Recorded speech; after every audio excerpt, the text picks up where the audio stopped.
Now, back when I was a kid, my dream bike was a Ducati 916, arguably at the time the most desirable motorcycle in the whole world. And back in 1994, when it first launched, it cost, give or take, about 12 grand. And so just how much have things changed in the last 20 years? Well, here we go with the most expensive bikes currently offered by 15 of the biggest motorcycle manufacturers in the world. And naturally, we'll go in price order ascending. Now, bringing up the rear, we've got Royal Enfield with their Super Meteor 650, and this is the most premium bike they've recently produced, and if you go for the most expensive paint option, it comes in at £7,299. Now, for your money, you get their 650 Parallel Twin, which is a really good little engine. Previously, it was found in their Interceptor 650 Retro and the Continental GT Cafe Racer, but this time, it's in a more stretched out cruiser chassis that gives you that relaxed riding position. Now, of course, being a cruiser, you get a little bit more bling and detail, which is why it's top of their lineup in terms of price. And I think they'd actually be proud of their position in this list, because the Enfield brand is all about offering characterful, cool-looking bikes at an attainable price point. Next up, we've got Husqvarna with their Northern 901 Expedition, and this is basically a jacked-up, more touring and off-road focused version of their brilliant-looking Northern 901 adventure bike. At £13,599, it's currently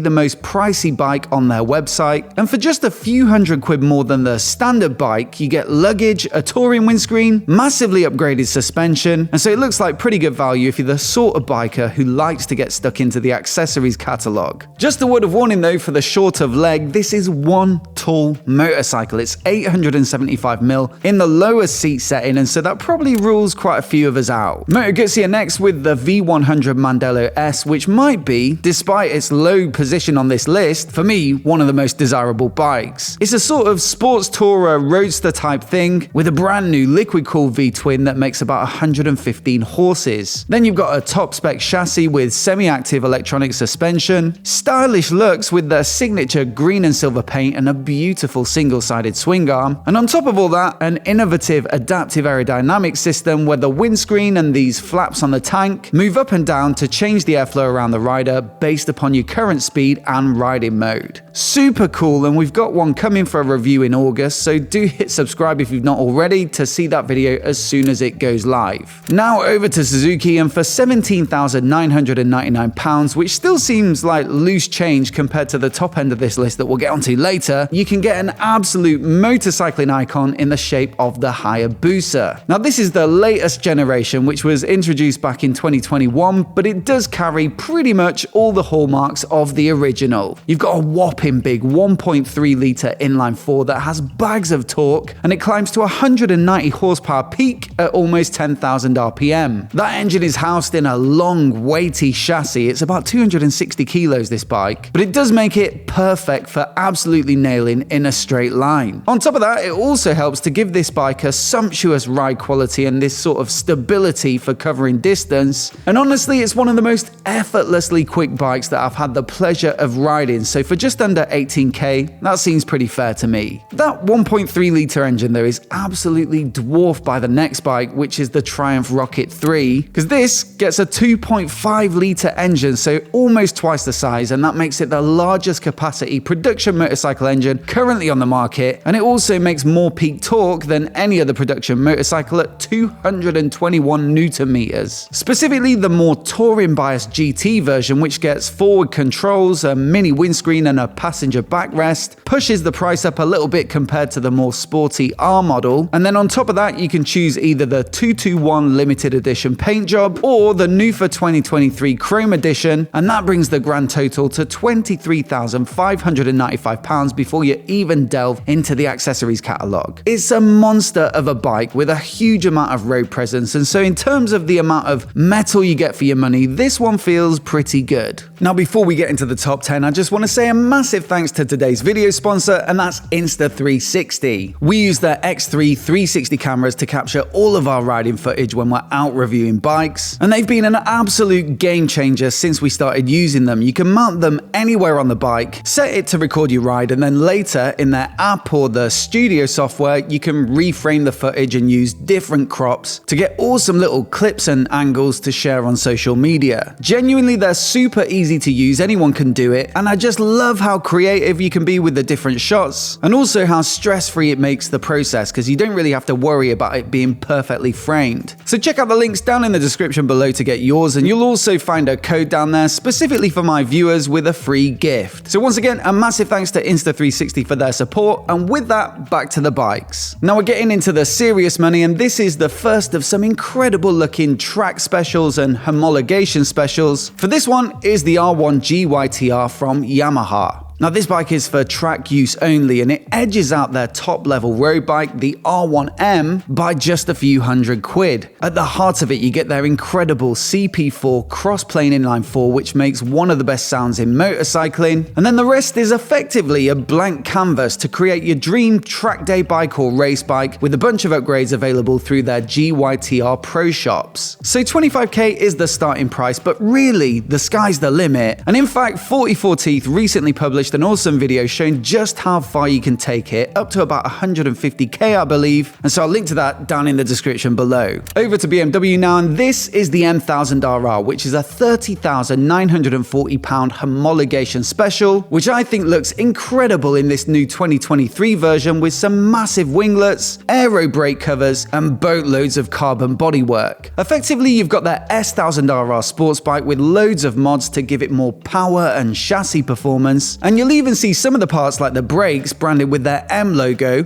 with the M1000RR being the first motorcycle to bear the famous BMW M prefix when it was first introduced back in 2020. £30,940 is the starting price though, and if you want all that fancy carbon fiber and billet componentry, then you'll have to add on their M competition package, which is another £5,100. But now for something completely different, and over at Honda it's not their super fancy Fireblade SP that tops the range, but rather something more sedate and luxurious, and that's the Goldwing Tour DCT. 32 grand is admittedly a lot of money, but we've got a Goldwing as a bit of a long-termer at the moment, and I've got to say, it's certainly a lot of bike. Not only do you get their super smooth flat six engine, which I think is the perfect torquey power plant for a big tourer, you also get their automatic DCT gearbox, which is extremely slick, but there are just loads of other features all over the bike, like the electronic windscreen, the Apple CarPlay integration, the reverse assist mode, the integrated radio. There's lots more as well, and they absolutely make this bike feel like it's worth that much money. For a couple of grand more though, you could alternatively pick up a KTM 890. Yes, a KTM 890 Duke costs just north of 11.5 grand, but if you let racing specialists and former KTM employees Kramer Motorcycles go absolutely wild on it, then the price pretty much triples. This is another incredible track special with the works thrown at it. So you've got an overhaul to the engine for more power, track-ready carbon bodywork complete with downforce-inducing winglets, the fuel tank relocated under the seat for improved weight distribution, and a whole host of upgraded race spec components to push it to the brink of performance. Quite the bike, I'm sure you'll agree, although I'm sorry to break it to you that the 200 they released this year sold out in a matter of minutes, so you'll have to put your debit card back in your wallet for now. Now, if you thought the Goldwing couldn't be outdone for opulent touring comfort, then you might be wrong, because Indian are next up in this list at £38,495 with this elite version of their wonderful Pursuit. I've had the pleasure of riding the standard version, and while it doesn't quite match the Goldwing for sort of smoothness, it certainly does bring the luxury in terms of finish and style, with beautiful paintwork and lots of details like the stitching on the seats. It goes alright too. You've got their liquid-cooled Power Plus V-twin, lean-sensitive rider aids, and much more modern suspension and braking than you'd typically expect from Indian. And while the standard bike is already pretty pricey at £28,995, this elite version adds almost another 10 grand for some stunning-looking paintwork, other finishing items like the bronze engine cases, and their top-notch lighting package and power band audio system. A big jump up here to the next one though at £44,000, and this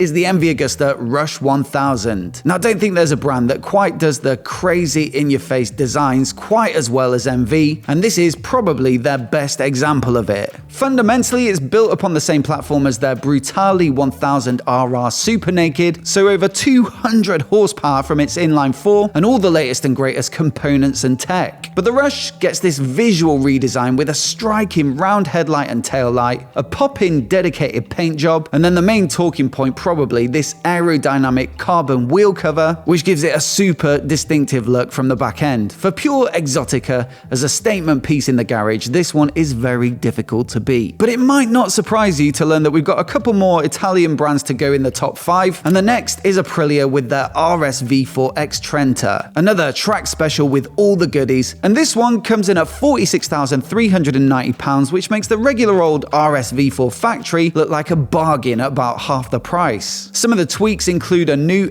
SC Project race exhaust system, which helps to push peak power up to 230 horses. You've got carbon bodywork with the obligatory winglets, race-ready electronics, Olin suspension spec by their MotoGP engineers, Brembo's top-drawer GP4 MS brake calipers, forged lightweight Marchesini wheels, and Pirelli Diablo SBK slicks. But above all, I think it has to be said, this is one beautiful motorcycle. Into the top 3, and at 3 we've got Kawasaki's track-ready H2R at £50,000. Again, orders are closed for 2023, but if you get saving now, you might be able to afford one next year, and you'll get, by a huge stretch, the most powerful bike on this list, and I think I'm right in saying the most powerful bike currently on the market, full stop. It's a 998cc inline 4 fitted with a supercharger, and they claim 310 PS at 14,000 RPM on the dyno. But with the effects of ram air when it's on the move, you'll get 326 PS. That sounds like absolute carnage, and I don't think we even need to talk about the rest of the bike because it justifies its place at the sharp end of this list with that peak power figure alone. At 2 though, edging it out by 395 quid, we've got the 2023 Harley Davidson CVO Road Glide Limited. And look, I know big American tourers like these aren't for everyone, but if you're gonna do it, then you may as well do it right, and in my opinion, that's exactly what this is. CVO, or Custom Vehicle Operations, is their premium limited run division, and these bikes get all the best spec and all the latest electronics. So it might surprise you to find lean sensitive traction control, for example. But what makes this bike look super special is the 120th anniversary themed paint job, which I think gives it a bit of a retro vibe that I absolutely love, and the detail in it with the feathers and the pinstriping for me just looks beautiful. But for 2023 anyway, it was pipped to the post by none other than Ducati, although they had to collaborate with Lamborghini to top the list with this rather special looking Street Fighter V4, and it's been painted and spec'd to tie in with Lambo's Huracan STO supercar. 55 grand though got me thinking, for the same price, you can get the first 4 bikes on this list: a Super Meteor 650, a Norden 901 Expedition, the V100 Mandela S, and a Hayabusa, and you'd still have a grand